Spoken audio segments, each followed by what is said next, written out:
see. My name is Alexis and this is Jenna, and we're going to be your trainers for today. We have the absolute pleasure of introducing you to some of the most colorful, charismatic, and even the most intelligent animals on the planet. Parrots are tied at the top of the avian intelligence scale with members of the corvid family, which includes animals like crows, ravens, jays, and magpies. Scientists compare their intelligence to the average 2- and 4-year-olds, as you can see. Show off. And here we love working with that level of intelligence, and we do so through training and playing games. And these are actually very enriching and stimulating for these animals. So Jenna's going to bring you around Birdie to show you guys a little bit more about these parrots. You get an up-close look at her. And then we're going to bring down Ziggy, and he's going to do what is called the psychologist color forms board. Hello. I'm going to show you guys this board here. There are 3 shapes and the corresponding poles in which they fit. There's the square, the star, and the circle. Now, psychologist develops this board to test the IQ of the average human toddler between the ages of 1 and 1.5. And we are going to have fun with Ziggy, and he's going to do this board and show us a little bit about how intelligent he is. Now folks, I do want to mention that he is still learning this certain behavior. So if he messes up, just keep letting him know he's doing a good job. Clap, stomp your feet, anything to let him know that he's doing a great job. No. So we're going to start him off with the circle.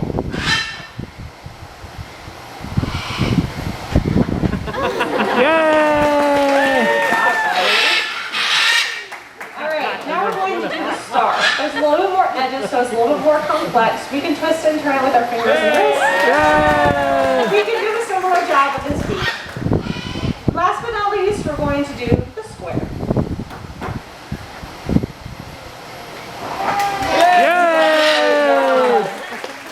Good job, Zags.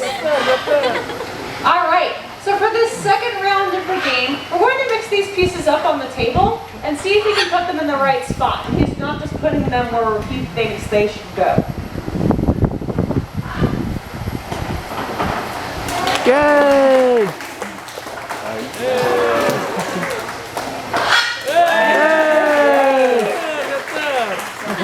Alright, third round, final round, most elite round. We're going to put these in the wrong spot and see if we can confuse them. So where do you guys think that star should go? Circle. Alright. How about that circle? Star. Square. Alright, Ziggy. We're going to challenge you, buddy. All you got to do is put that square right there where the star normally goes.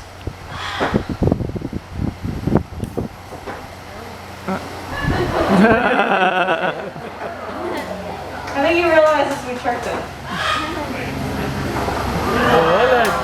Checking that work, A+ student, very good. So we've got the best of following directions and putting it where we told him to, but he does pass that intelligence test. So as you look around stage, ladies and gentlemen, you notice that we have some birds in a variety of different sizes and colors. So that raises the important question, what makes these guys parrots? There are 3 characteristics, they're physical characteristics, that classify these guys under the scientific order Psittaciform. Parrot is just a common name. Can anyone take a guess as to what that first characteristic is? The size? I heard some couple things. Indigo has a great example of it. It's that beak. That's the first characteristic. It's thick, it's curved, it's hooked on the upper and lower mandibles. But it works really well for these guys, and their natural diet is fruits, nuts, seeds, and other vegetation. Wow. Hey, buddy. Now my follow-up question for you guys, is anyone familiar with a macadamia nut? Yep. Yes? Some of you, have anyone ever tried to crack it open? Yes. It's pretty hard, isn't it? Yeah. So it takes 300 to 500 pounds of pressure to crack open a macadamia nut. Now the parrots that you see on stage can have a range of pressure per square inch in their beak of 350, like Birdie, down here on the end is a Moluccan cockatoo, to 500 with the larger species like Oscar, wow, to 1,200 pounds of pressure per square inch for Micaiah, or hyacinth macaw. Wow. And like I said, these are very tough to crack, so we have to use a hammer, and let's call it a hyacinth, or a heavy-duty nut cracker. Well, once Micaiah comes back over here, we're going to give her a macadamia nut, and she can show you just how powerful she is. Oh, it's indigo. I'm sorry. We had to switch. This is actually indigo, our male hyacinth macaw. Now, he takes a minute to work on that. You guys will see those shells drop, I'm sure, as I move away to show you guys Oscar. And that second characteristic that makes these guys parrots. Right, bud? Yes, I know. You're so ready for this. Come here. Let him go. Good boy. So that second characteristic, as you guys can see, are those short legs. Because these guys are not runners, nor are they leaders. Come on, buddy. But they're perchers and climbers. And those short legs give them that low center of gravity that they need to maintain their balance. That third characteristic and final characteristic, maybe Admiral might want to show us. You step up? Thanks, buddy. So I'm still working with him, so if he does refuse, then of course we're still going to cheer him on, right? He's going to show you his toes. Good boy. So you'll notice that these toes, two face forward and two face backward. That's what is called a zygodactyl foot. Good boy. So a normal perching foot for any species of bird is 3 toes that face forward and 1 that faces backwards. Yeah, I thought that. But sorry.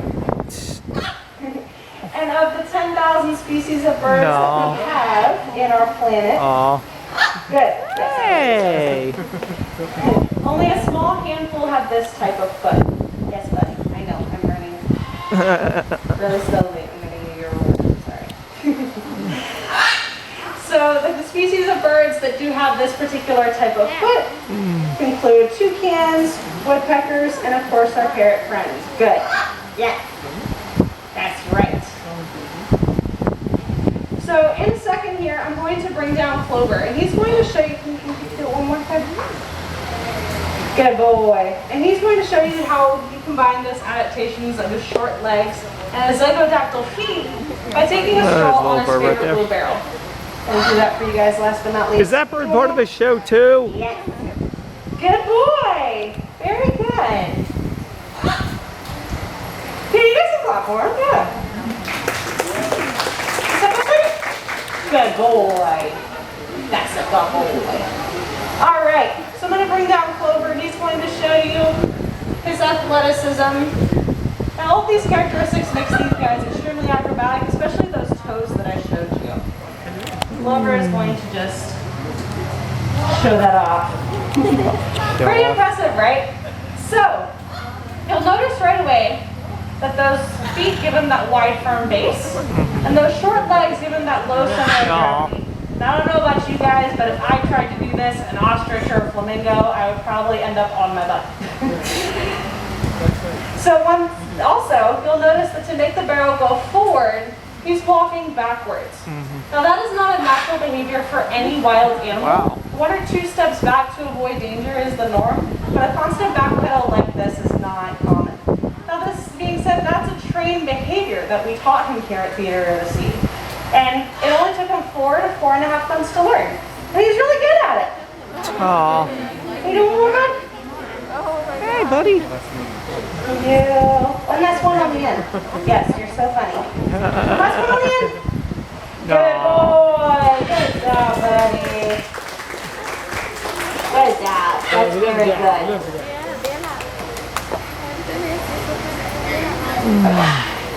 So I'm going to turn the show over to Jenna, and she's going to talk to you guys a little bit more about our parrots and how we work with them.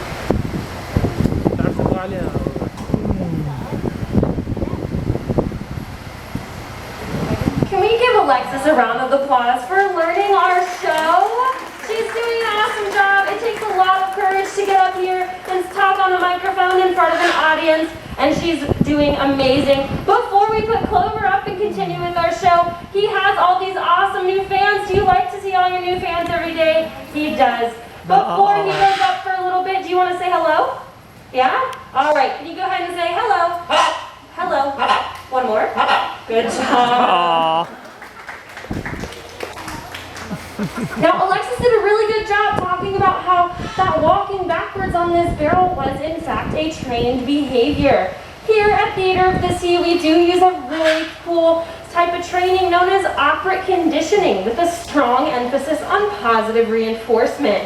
How this works is you communicate to your animal through a verbal or a nonverbal cueing command, and if they do it correctly and on cue, we would then follow it up with some positive reinforcement.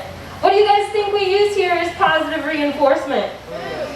Food, treats, snacks, yeah. You could also use attention or affection, but here on stage, these guys do prefer a tasty snack. I'm going to do a training demonstration with my friend Birdie. Alexis did mention she is a Moluccan cockatoo. She is 29 years old, and she has learned a simple wing display. So she's going to get us started with this training demo.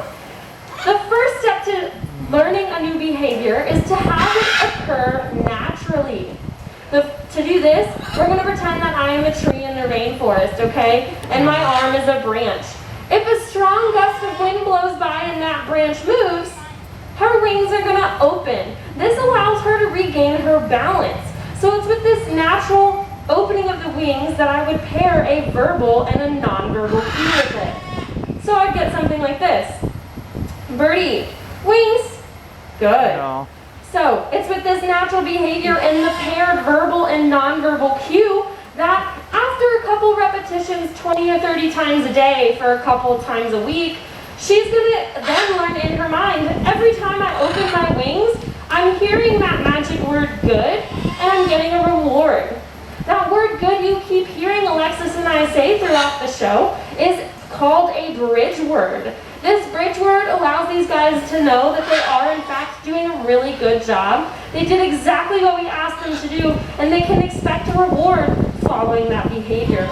So now that she knows every time she hears that word good and gets that snack, every time her wings are opening, we can eliminate that arm drop, right? And we're stuck with just the verbal and nonverbal cue, like this. Hey Birdie, do you want to show them your wings? That was good, but that was a really sad wing display. But good, you did it. It was, yeah, it was like, here's my wings. All right, the third and final step as her trainer is to choose either the verbal or the nonverbal cue. In Birdie's case, we stuck with just the verbal, so we took away that hand signal, and you should be left with something like this. Hey Birdie, do you want to show these guys your wings? There you go, good job. The cool thing about these guys' high level of intelligence is that through operant conditioning, we can train them to do more complex behaviors. Oscar here, he does know quite a few complex behaviors, and he does seem pretty excited. Do you want to step up? No? Yeah? Come on. Okay, you had to think about it. Yeah. Anyway. So Oscar, he does know a few complex behaviors. I'm going to show you guys a little bit that he knows, and then we will talk a little bit about how he learned how to do these. All right. So Oscar, he is the environmental warrior of our family here. He does know how to recycle. So it's through the same steps of operant conditioning, we're going to desensitize him to this big scary bin and this scary water bottle. So every time he comes near them or touches them, we're going to bridge him good and reward him. No. You can go ahead. Over time, he becomes comfortable around these. He knows these items. Good job. Oh, wow. Are not scary. And he's ends up having a lot of fun doing these things. Now, to desensitize him to the bin and the bottle, every time he touched it or picked it up, we would bridge him good and reward him. After that, it's just getting a water bottle to be placed into our hand. And so after he learns how to put the water bottle in our hand, to get him to drop it into the bin, we simply hold our hand over the bin. As he comes to drop it into our hand, we would move it. And the water bottle would fall right in. And now, are you waving hi? Now he knows how to recycle. No. Good job. No. Oscar also is incredibly acrobatic, just like Clover. Oscar knows how to roller skate. This is one of his favorite little pastimes. So Oscar, you want to come here? Yeah. Want this one? Can I turn you? Wow. Good job, Oscar. with him. Yep. Good job. Yep. Oh. Awesome job, Oscar. So these guys do have, yeah, one more round of applause. These guys do have a really high level of intelligence, and through operant conditioning, we can train more complex behaviors. Another great aspect to this method is these guys aren't doing these behaviors because they have to, they're doing them because they want to. We don't make them do anything that they don't want to do. If they actually have a lot of fun with the different training sessions and games that we play with them here. So I think Oscar's going to go up for a little bit. Before you do, you want to wave to everyone and say, bye, I'm going to go sit. There it is. Bye, Oscar. Good job. Good job, Oscar. Now, they are, I keep saying it, very smart and very acrobatic, but unfortunately they are also one of the most endangered species on the planet. Out of about 360 species of birds, over 1/3 of them are dangerously close to extinction. 80% of parrot species rely on the rainforest for survival. So every time there's a tree that's chopped down to make way for agriculture or for lumber, these guys are losing really valuable nesting and feeding sites. Deforestation is their #1 threat in the wild. Their second biggest threat is poaching. And it's not poaching for their beautiful feathers, but it's poaching to supply the exotic pet trade. But thanks to a ban back in 1992, it is illegal to import any wild-caught bird into the United States, so I can assure you that none of the birds you see here today were ever caught from the wild to bring you our parrot show. But in fact, they were all domestically born and raised, and they were all at one point somebody's pet. The birds you see here on stage, like Admiral, Indigo, Oscar, Birdie, and Ziggy, were all at one point somebody's pet, and they got a parrot without knowing the challenges and the commitments that come with them. Ziggy, he is one of my closest bird friends here, a favorite to say the least. He came to us, he was found abandoned in a small dog crate behind somebody's home with no food and no water. Aww. So when Ziggy here first came to us, the biggest thing we worked on with him was trust. He didn't trust anybody. He didn't trust us as his trainers or his caretakers, and he especially did not feel comfortable on stage with a bunch of different people every single day. But as you guys see, he's quite comfortable. He's just grooming himself. He plays games. He has a lot of fun. So he's come a long way, and we're really, really proud of him here. Parrots as pets, guys. What do you think is the #1 complaint about a parrot as a pet? Injuries.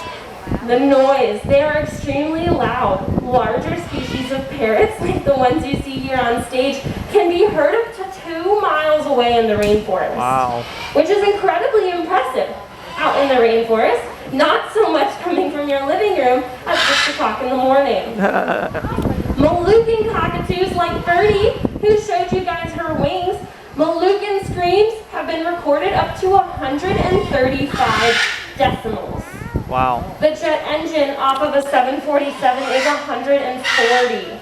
So their screams are incredibly loud Yeah. and incredibly impressive. And these beaks, Alexis just mentioned, they're extremely strong.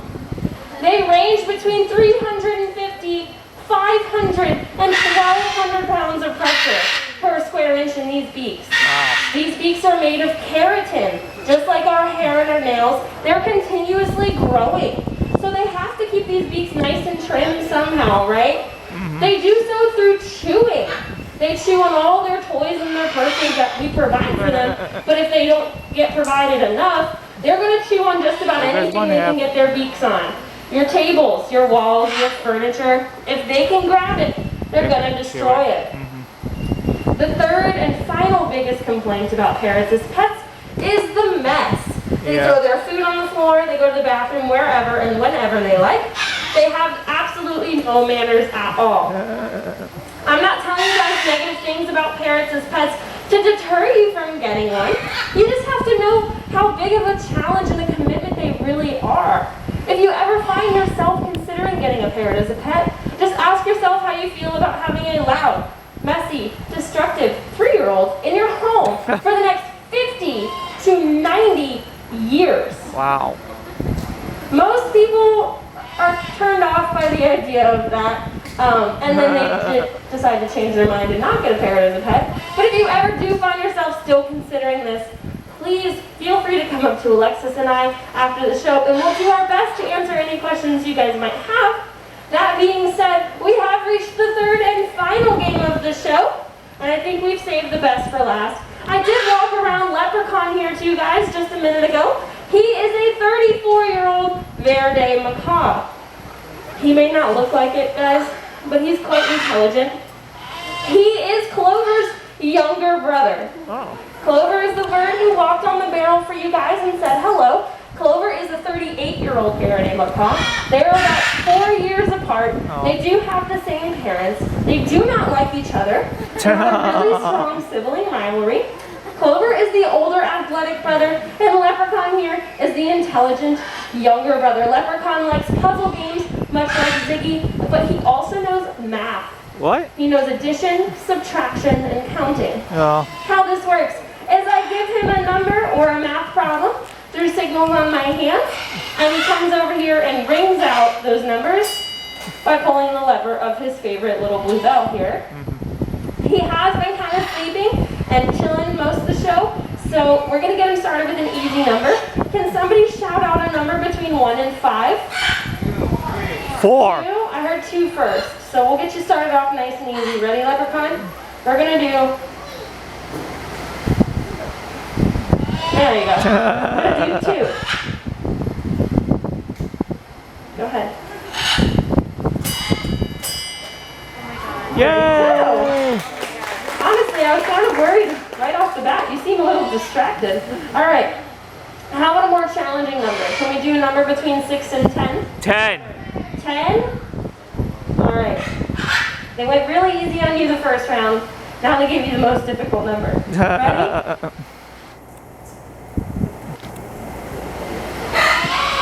10. Uh-huh. Come over here. Aw.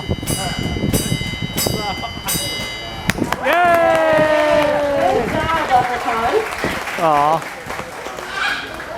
Let's get to something a little bit more impressive. We're going to do some addition. We're going to take the 2 and the 10, add them together, and see if you can figure out the answer. Okay, guys? All right. Ready? Leprechaun, we're going to do 2 plus 10. Can you do it? Okay, go ahead. No.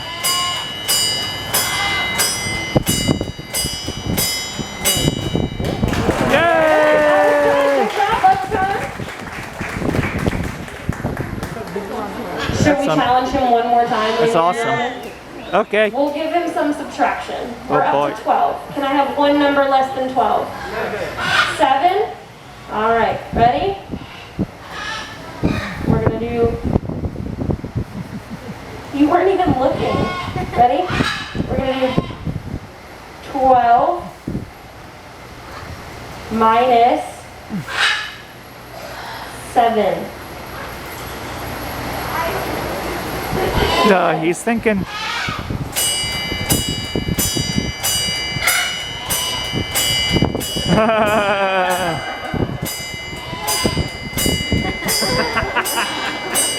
Okay. Okay. Honestly, leaves me speechless every time when he... What are you looking at? Are you showing him bigger numbers behind my back? Okay. One more time, you can do it. You went way past the number you had to, okay? We're gonna do 12 minus 7. Go ahead.